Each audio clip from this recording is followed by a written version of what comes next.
I've never been to San Diego Comic-Con. I went to London.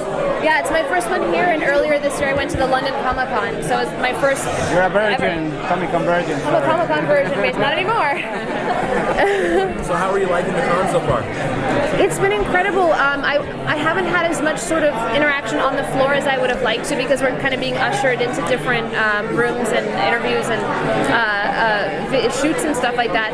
But I can tell you from my experience, at least in the London Comic-Con, we had much more one-on-one interaction with people, and just to hear their stories of why they watch the show and how our show affects their lives in any way. I mean, to us, it's our bread and butter. You go to work every day, you go home, you're with your family. Yeah. But you forget that there's a heart and soul that's put together once everything is edited together in post-production with music, and it's family time for some people. Every week I get together with my family, and this is our family show, and it's flattering. It's wonderful to know that. It makes it all worthwhile. So throughout all the seasons that you've been playing your role on NCIS, how have you liked the evolution of how it's gone on since the original NCIS? How do you like this version as compared to that one? Our spin-off, basically? Yeah. It's different. It's really different. I feel like we have a different audience too. I think ours is just a heightened version in a way of the other one. I think we've got slightly bigger action and more car chases and more shootouts and more explosions and maybe slightly bigger stunts. It's just a slightly different show in that aspect. I think we also have maybe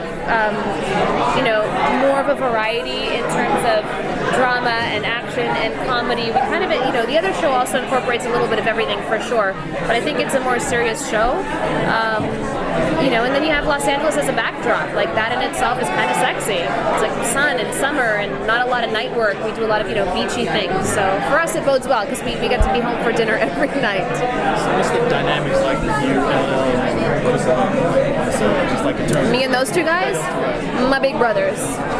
They are literally my big brothers. I love them and I will protect them in any way I can, but at the same time, they drive me nuts, just like a real sibling would. You know what I mean? There's banter, there's making fun of, there's loving, there's advice. I didn't grow up with siblings, and I can only imagine that being in this environment is pretty much what living at home with, in this case, adding Eric in there too, like 3 older brothers. I love them. I love them so deeply, honestly, yeah. And none of us have ever been on working together for 12 hours a day or more for 7 going on 8 years. Like, this is high school, this is middle school and high school. A lot of people don't have friends for that long. It's crazy. Were you ever expecting the show to really go that long, or was it just kind of like just to think about it? Man, I didn't know what to expect. This is my first show, and so I just kind of went along for the ride, and I've learned, I know I'm lucky, but I also learned how lucky it is to have a show go for this long when you're talking to, guest actors who join you, and they're like, wow, this show's doing really well, and people always love being a part of our show. I think we've been very fortunate to have a very cozy family environment, and anybody who joins us feels that, and and that's the biggest compliment any guest actor can pay to us, is that. It's like, you're lucky and we love being here. So, as far as your upcoming season, what can we expect for season 8 as far as in surprises and whatnot? Well, so I'm pregnant, in case nobody noticed. No way you can hide that. No. But they do. Oh. We do hide that on the show. It is not incorporated in the show, but the storyline that's created to cover up my pregnancy and give me, ability to have some time off is a really, really explosive storyline. And it's going to place a lot of obstacles between Kenzie and Deke, so that relationship is going to develop even further. And when you go, I always say that you know that you love somebody when you've seen them at their best and at their worst. And if you can accept both, then I think it's safe to say that you probably love them. And Kenzie and Deeks have definitely been together through best and worst. And this is going to be maybe worst of the worst what they make them go through. So we'll see if they survive these obstacles that are now placed in front of them. And I can tell you there is a proposal. That's all you can say.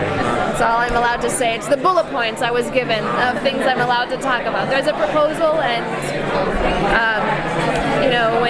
when some people in your crew come up to you afterwards and to Eric and say like, I teared up watching you guys, man, and they know us and they know how goofy we are. If you're able to affect the people that are right next to you every day for 7 years, you're probably hitting a chord. So our writers and producers have been amazing at creating this like great storyline. What was one of the most challenging scenes? This season? This past season, this in general. I want to know. This season I can't tell you. Right. This season I would often ask, is there a moment that's coming up that you can't wait for the fans to see that you know of that's going to happen? I can't mention one specific one because it really is a chain of events. And I can't wait to hear of people's reactions and to watch myself. We only get to watch the show when it airs. Like the cast doesn't get to see the show before it airs. So we watch things for the first time with you guys. I don't know what scenes they'll cut out. I don't know what scenes they'll edit and cut shorter, or I don't know what scenes they'll leave improvisations in. So I'm excited to hear about people's reactions about the first thing that starts that chain of events, and then to see people's reactions to the development of that.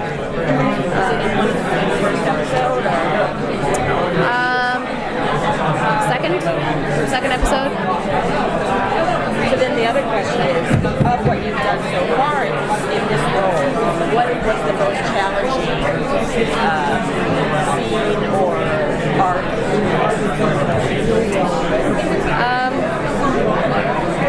There have been a few. I can tell you that something about this season, it's more to do with me personally than the actual character itself. So I've already told you that something big happens, and we know that there's some sort of like life-altering thing that happens to Kenzie. So the day that I got there for my first day of shooting this, I had to be in a certain mindset. And when you get to work on the first day of work, it's like, I haven't seen my friends in so long. You want to jump for joy. And when we finished the season, nobody knew I was pregnant. So all of a sudden people were like, oh my God, we're so excited for another baby on the set and all this stuff. So one of the biggest challenges for me was actually getting out of this super excited, happy to be back mindset and just be like, no. You gotta go to a very dark place within yourself, because that's where you need to be right now. That was probably one of the biggest challenges this season. I think really early on, the humor and comedy and banter was difficult for me because I don't come from a comedy background. And Eric's addition to the show was miraculous for me because I think I learned a lot from working with him about comic timing and what kind of improvs are funny, what's not so funny. He doesn't think I'm funny. He thinks I'm awkward, which makes it funny. I don't know. So there have been a lot of challenges. I was so green when I started this show that like every season has brought me literally something very, very new and different to learn. The movie that you made, Red Tails, Red Tails, yeah. compared to doing a TV show. Oh, so different. So different. I shot the pilots for the show, then I shot the movie, and then we started the show. How was it different? It was different. I mean, we're talking about a $60-something million project where you're telling a story of very, very important history.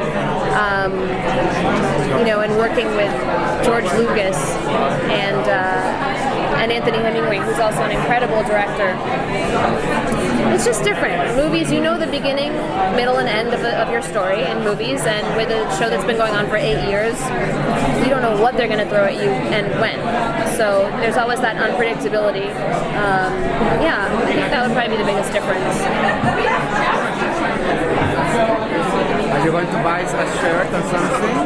I don't know if I even have a chance. I think they're going to stick me in a car back to LA because I have a 6:30 in the morning start tomorrow. Thank you, everyone.